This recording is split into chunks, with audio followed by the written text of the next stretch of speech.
Finish education.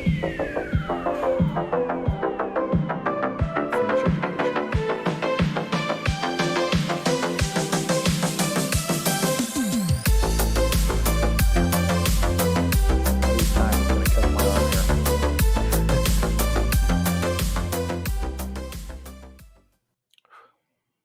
Yeah.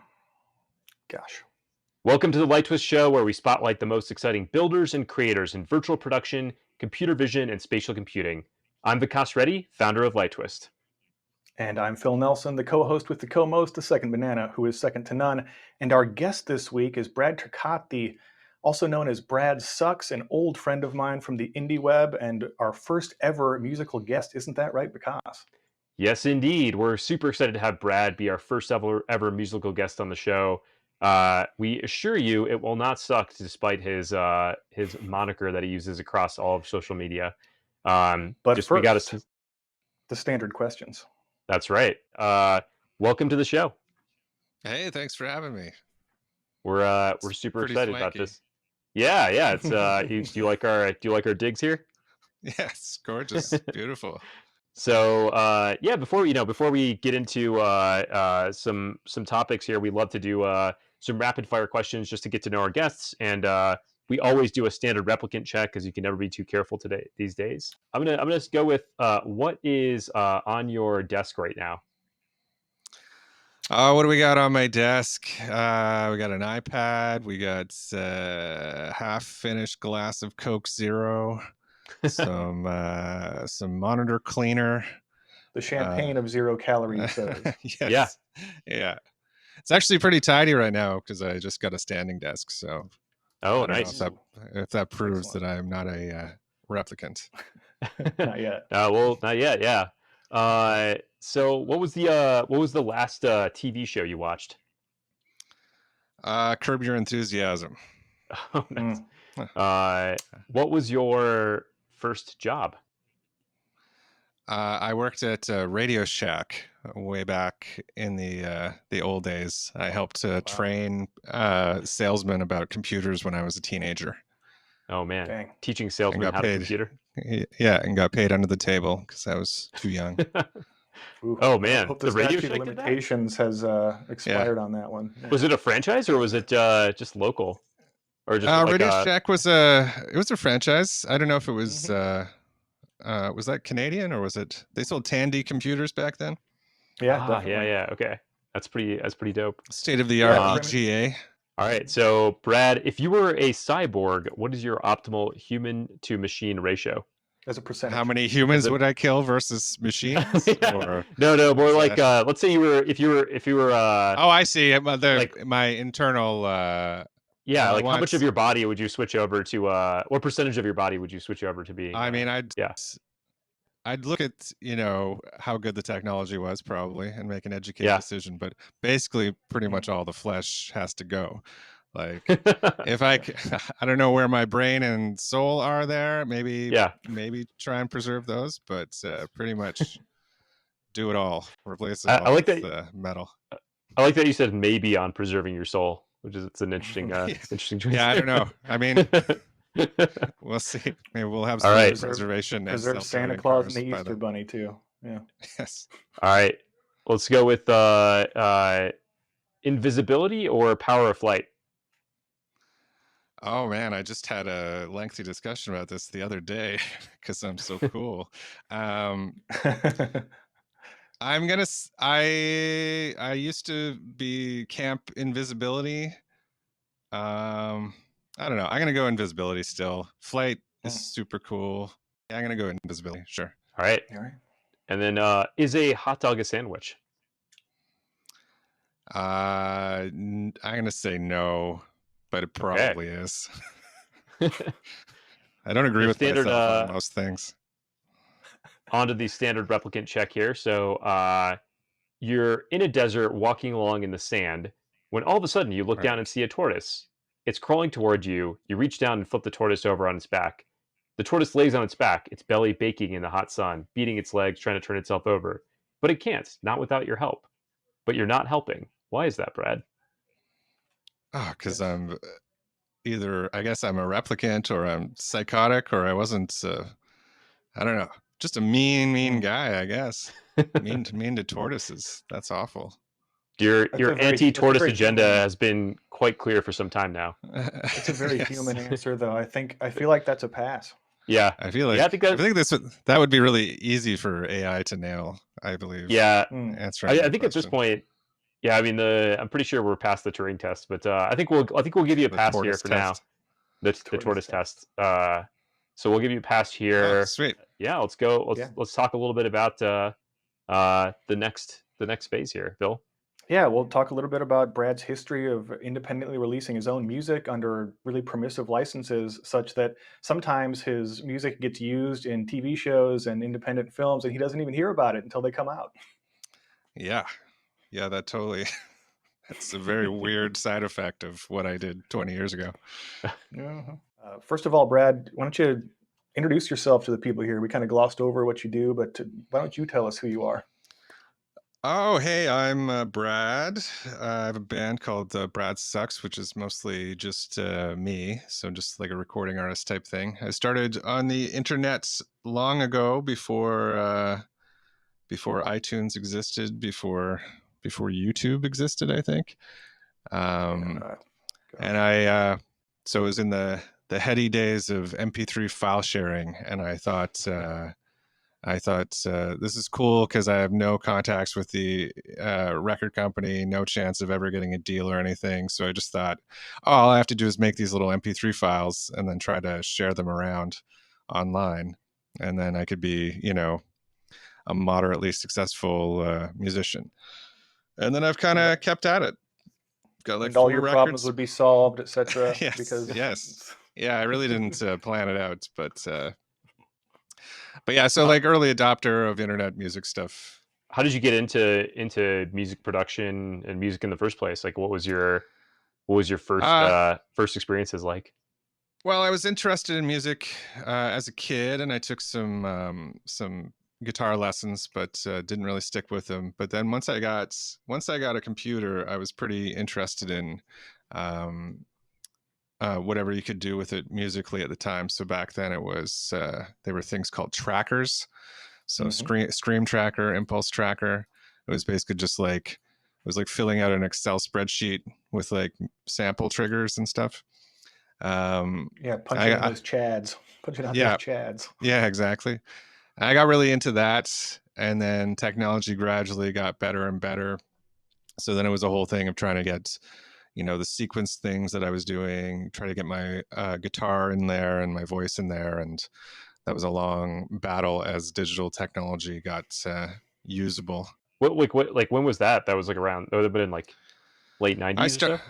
Yeah, mid to late '90s was when I started the, or probably mid '90s is when I did the tracker stuff, and then around 2000 or so is when I started to be able to do the sequence stuff and vocals and guitars. Awesome. And how did you, where did you pick up the like Brad Sucks? I don't know what to call it, moniker or like nickname or what, but like where did you get that? Because I can, from having a preview yesterday, I can guarantee that your music definitely does not suck. So well, how did you pick that? I had been doing a bunch of projects and things under like aliases and stuff because that was very popular on the internet back then. You hardly ever used your real name, and still is to some degree. That's true. And then I decided I was going to try and do something under my real name, so I just wanted to call myself Brad, but that was taken by members of Pearl Jam, none of whom are named Brad, but they just called their band Brad for some reason. So then I had to come up with something else, and I just sat in like a chat room with a good friend of mine, and we just were throwing out dumb or ideas for Brad related names, and he said Brad Sucks, and I was like, haha, that who would ever call themselves that, and then whittled them down, and Brad Sucks just kept sort of staying, and the stuff I was writing at the time and I'm still writing is kind of self-deprecating, and then I liked the idea that it stood out in a list and kind of like formed a question in people's brains. Or like, Brad sucks. You're like, oh, is he actually really bad? It's like, Better listen and find out. yeah. Yeah. Also, lowering expectations. Love it. That's Super important. Yeah. really into that. It's like, I told you I was bad. Yeah. Yeah, That's true. we'll take this. We It's can on take you. this moment to give another shout out to the Andys, XOXO Fest, Andy and Andy, for introducing me to the philosophy of lowering expectations. Yes. It Yeah, does. it's It's a Does work. lifestyle. Right now, like, are you, you've got your self-run store, you've got a Patreon. Like, I'm actually curious, like, a little bit about the business side of being an indie artist. Like, what are the different ways you've figured out how to bring in revenue just to keep to be able to, like, live your life as an indie artist? Yeah, well, these days the main sources are pretty much um everybody um talks badly about it, but the streaming royalties. Yeah. If you get your numbers up enough, and mine aren't enormous, but that amounts to an okay income for me. And then Patreon on top of it, and then vinyl and shirt sales and stuff like that. But then there's like a lot of other little things, like occasional licensing deals and shows, Yeah. and other weird royalties that get collected. Um, and then also YouTube revenues started to be a thing for me as well, as I've started making more video content. Ah, it's interesting. Yeah, Yeah, and and you do it's, some live concerts on YouTube as well, which I've had Yeah, the pleasure of attending. yeah. Over the pandemic, I started doing ticketed um, live streams, and that worked really well, especially when everybody was trapped indoors, yeah, um, and uh, and had money to burn, unlike yeah, now. that's Um, true. but yeah, that was surprisingly really worked out really well. So I'm trying to do more streams and that sort of thing. What did you find, like, what was it like performing in those contexts where you can't, like, sort of Uh, look out and see your audience? Just curious how that was. well, it's there are pros and cons to that. Having played a lot of pretty awful real life shows, uh, Yeah. you know, you can't look out and see all the bored faces, or people who are just like shy about expressing that they're having a good time. Yeah. So, and then this way you can look over, keep your eye on the chat window, and you just see, emojis and people flipping out and stuff. And Hearts so, and yeah. yeah, so I liked that a lot. The last one I did, I finally got the YouTube monetization stuff enabled, so people could do super chats, so they could, tip during much like on Oh, yeah. Twitch. Yep. And that's a whole cool thing.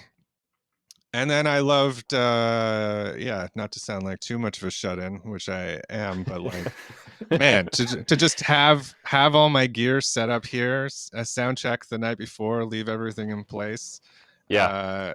set up, do the show, hardly any teardown, don't have to load all my stuff in, don't have to travel, done by like 9:30 Eastern time. It's just, it Yeah. was pretty great. Yeah, and then the money was better than any live show I had done in the last 5 years. Oh, interesting. So I was like, Wait, why? you made more than $25? Wow. I know. Yeah. Wait, so was Yeah. is that because more because that you got a bigger cut? Like, was it more that because you're basically keeping most, except for whatever processing fees, of the revenue, or is it that Oh, more it's you that. got a bigger audience? Well, there's less expenses, Mhm. especially we were doing like a duo show, so I don't have to pay a whole band, and there's no travel. Yeah. The clubs, at least at my size, which is not very large, you have to get a lot of people in to like make, over $1,000 or $2,000. Yeah. Whereas with the ticketed events, I was able to do like, $10 for a ticket, $20 for a ticket plus a digital download, $50 if you want a signed poster, and the other two things like the admission and the digital downloads. So it kind of had a nice path for, and then I would do a sale as well during the thing of like 20% off merch. Yeah. Most people would go to a show in real life most of the money is going to the bar. Right. Right. And then Or maybe buying a shirt or a they CD might at buy a the shirt. event. Yeah. Maybe. Yeah, exactly.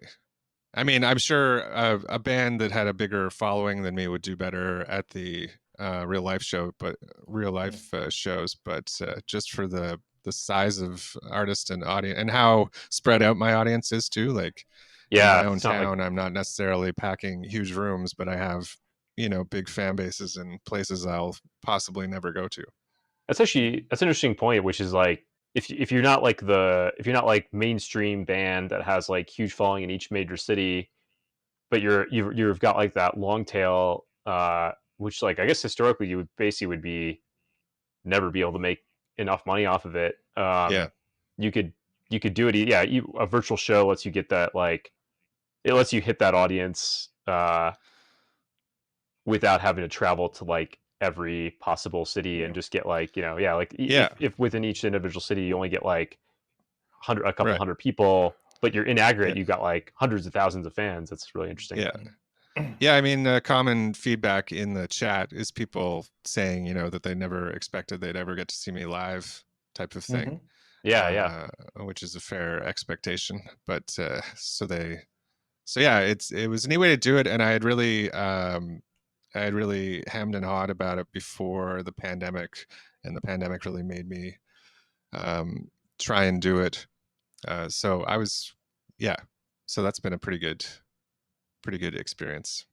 Obviously a lot of bad things with the pandemic, horrible, lots of people died and lots of Yeah, horrible stuff, but there's also Yeah. some like interesting opening for new things to appear that might even, yield better results for people like indie artists, creators, just a lot yeah, of people in general, like even just being able to work remotely. So that's hopefully yeah. we can salvage some positive stuff out of that horrible event. Yeah, I think it pushed a lot of people Ongoing event. towards the internet and technology for who maybe were resistant to it before. Yeah, I or even think by themselves. audiences Yeah, have gotten more accustomed to it as well. Like younger folks have no problem with Twitch and so on. yeah, But Yeah. when I started doing my live shows, the more middle-aged set was like, still, it was still pretty new to them. And then they got into, experiencing virtual concerts and things like that. yeah. So that seems to have helped a lot with the audience. Well, yeah, one of the things I noticed on one of your shows is that I hadn't really thought of is that like when I popped in, you said, "Oh, hey Phil," like on the stream, Yeah, and I was like, that wouldn't fucking happen at a live concert, right? It's a way weirdly because we're farther apart from each other. Somehow it's like a closer, yeah, more personal connection in an odd way. yeah. And like that's a thing that I kind of like. I've done some shows in real life where the audience is chatty with me, and Mhm. I like a back and forth. I like, it's fun to get heckled or whatever. What sucks is when everyone's just quiet and like Yeah, just looking. And you're like, yeah, I find it's more fun when but but it Cracking gets wise. awkward because like if there's a good amount of people in the room, if somebody talks to me from the front, then I have to repeat what they say so that people in the back can hear what yeah. I'm replying to and all that. Whereas the chat room, everybody who's watching is in there and paying Hmm. attention. Um, so it's more fun and it also makes the shows kind of unique as well, because the questions people will ask or things they'll say will result in different banter and stuff in between the songs and requests as Definitely. well. Like, so I find it to be cool to. It was definitely tricky at first trying to play and keep my eye on the chat and not get not screw up, but but also people seem to like the more.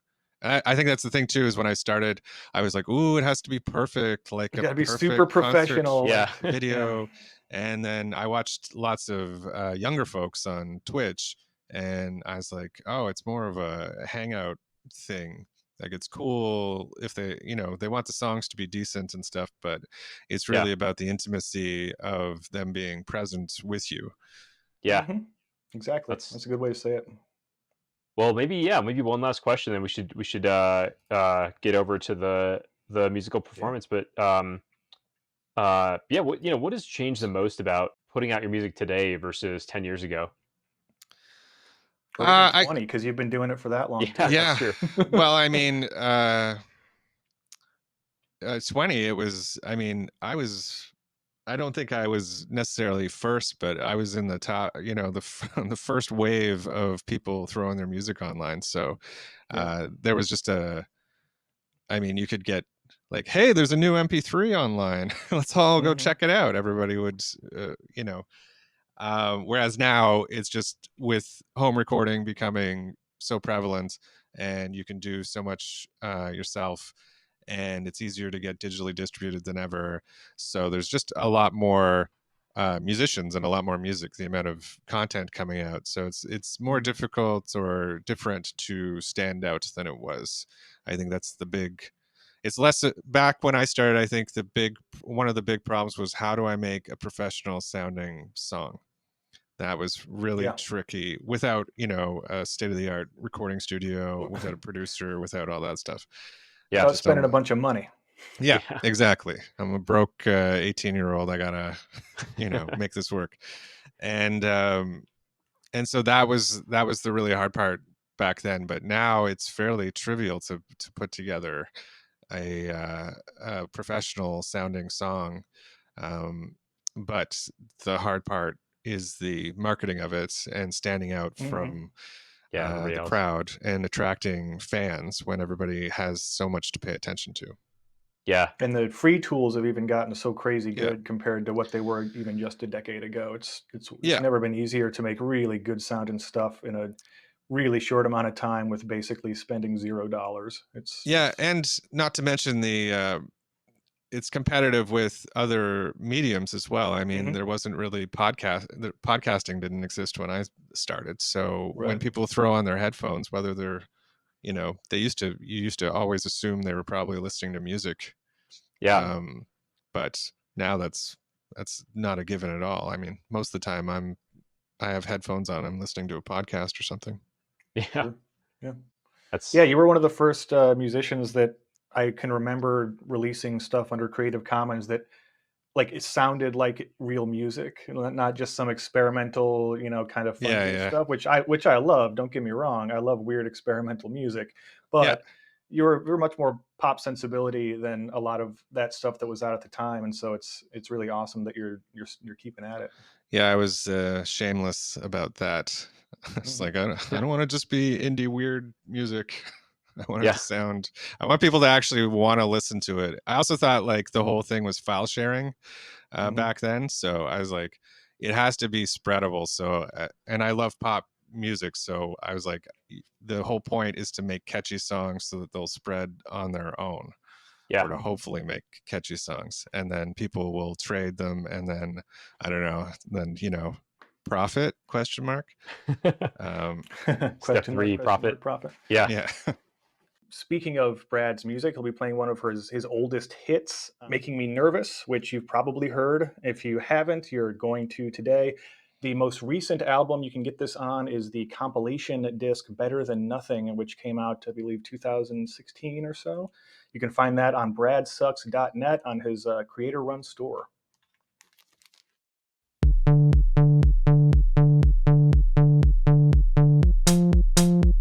Here we go. One step at a time, don't be living on the line. I don't need a friend, I got morbid on the mind. Sunshine in my brain, making everyone complain. Radio in the heart, don't be being so strange. Think I'm losing it, baby, where you been?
Yay! Music. And cut. That was awesome. That was amazing, Yeah. Brad. Well, that was a amazing performance, Brad. First musical guest. Yeah, incredible song and incredible performance. Yeah, just really happy to have you on the show, and thanks for coming. Oh, thanks so much. Thanks so much. It's cool to be here. Appreciate it. Yeah, thanks again for being our guinea pig. Yeah, and it's Oh, you're welcome. Anytime. This is one of the most exciting episodes we've had so far. Really fun show. Really awesome to have our first musical guest on. Take care of yourself, take care of each other, and have a great day.